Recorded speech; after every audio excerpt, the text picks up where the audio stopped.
Knowing fly line will change your fly fishing forever. An introduction to fly fishing. Hey everyone, and welcome back to For Fly Fishing. Today we're diving deep into one of the most crucial elements of our sport, the fly line. You might be thinking, it's just fly line, right? But trust me, your fly line is the unsung hero of your setup. It's not just about getting your fly to the fish, it's about presentation, accuracy, and ultimately success on water. We'll break down the different types of fly lines like weight, forward, double taper, floating, sinking, weights, and more to help you choose the perfect line for your fishing style and environment you'll be fishing in. Whether you're a beginner or a seasoned angler, understanding your fly line can make all the difference in your casting, distance, mending abilities, and how your fly behaves in the water. So let's get started and unravel the secrets of fly fishing line. I've tried to keep it concise and engaging, highlighting the importance of fly line and how choosing the right one can improve your fishing experience.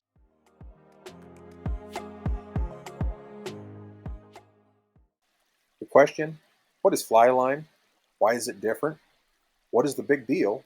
And what will work for your needs? One of the most important items you'll need when fly fishing is the line. If it is set up wrong, it'll make for a miserable trip. When it's set up right, it will allow you to have the best adventure you could hope for. The best fly line for you will depend on your specific needs and preferences. Fly line is a type of fishing line that has been designed for fly fishing. Fly line is a long, thin piece of plastic or braided material that attaches to the fly reel and serves as the connection between the fisherman and the fly. It is typically made of braided and coated material and is heavier and thicker than traditional fly line to help cast the weighted fly. It is designed to allow the angler the ability to control the drift of the fly in the water. Fly lines come in different weights, lengths, and tapers to suit different fly fishing styles and conditions. Having the right fly line is an imperative step if you want to be a successful fly fisher. Fly rod weight. The weight of the fly line needs to match the weight of the fly rod. Fishing environment. You'll want to know where you are going to be fishing. Is it freshwater, saltwater, small streams, rivers, lakes, or in the ocean? Fish species and size. Consider the fish species you are targeting and their size. Fly type and size. Are you throwing a dry fly, wet fly, popper, large hair bugs, or a heavy ocean setup? Finally, line density. The line density affects how each fly acts. Floating lines are the most common and are used for dry fly fishing. Sinking lines work for nymph and streamer fishing. Now that we've had a brief overview of a few things to consider before looking into a fly line, let's check out a few of the different fly lines and their characteristics. So to begin with, let's look at floating fly line.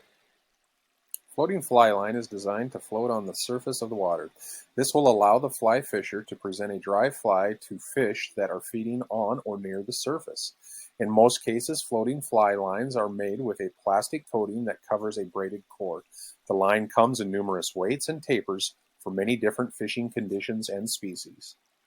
Floating fly line is easy to cast and control. It provides a visual reference, which makes it easy to see the fish strike. There are a few things to think about when choosing the line, like the size and weight of the fly rod, the type of fishing, and the species of fish. Second, sinking fly line. Sinking fly line is fly line designed to sink below the surface of the water. This will let the fly fisher target different depths and fish feeding below the surface.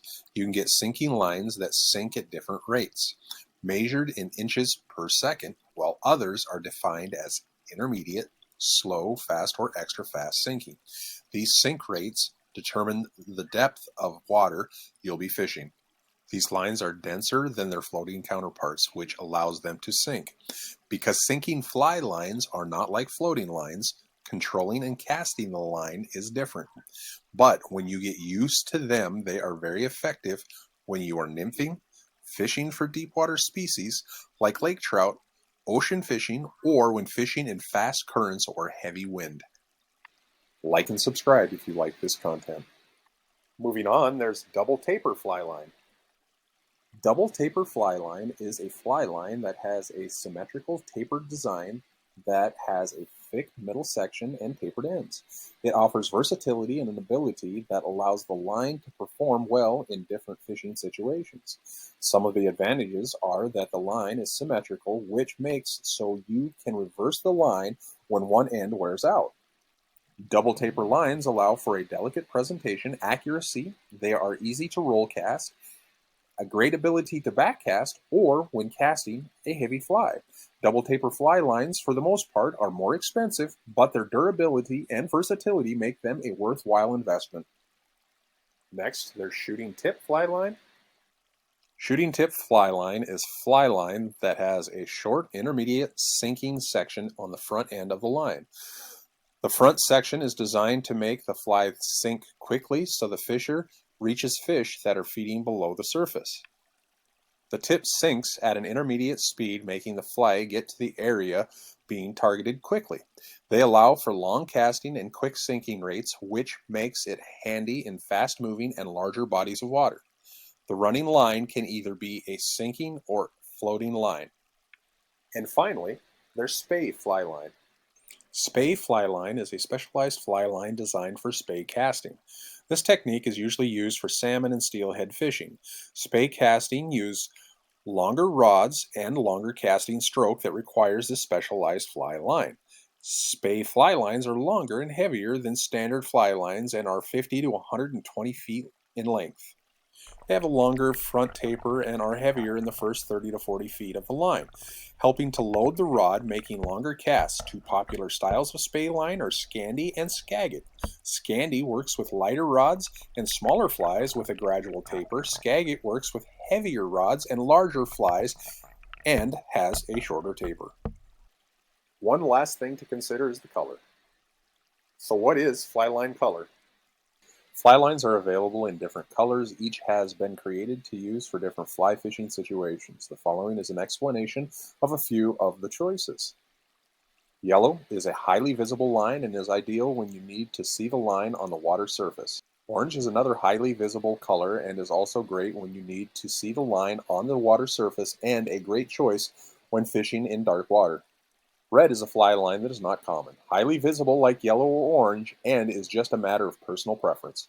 Green is a fly line that will blend into the water's surface. These are good choice for clear water and spooky fish. Blue is a fly line that is ideal for fishing in deep water or when you need to see the line against a bright blue sky. Camouflage is a fly line designed to blend in with the water's surface. This is ideal for situations where you need to be stealthy and not spook the fish. In conclusion, we hope you enjoyed this video about fly line and how important it is for fly fishing.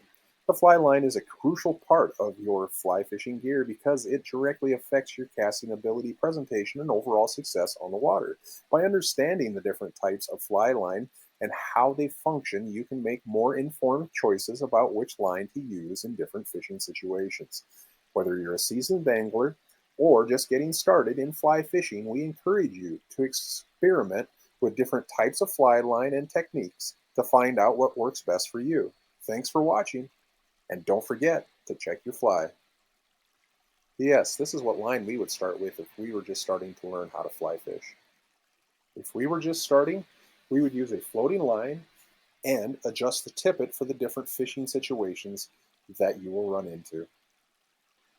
If you are interested in fly fishing, check out some of our other videos. Our goal is to help you learn and become a great fly fisher.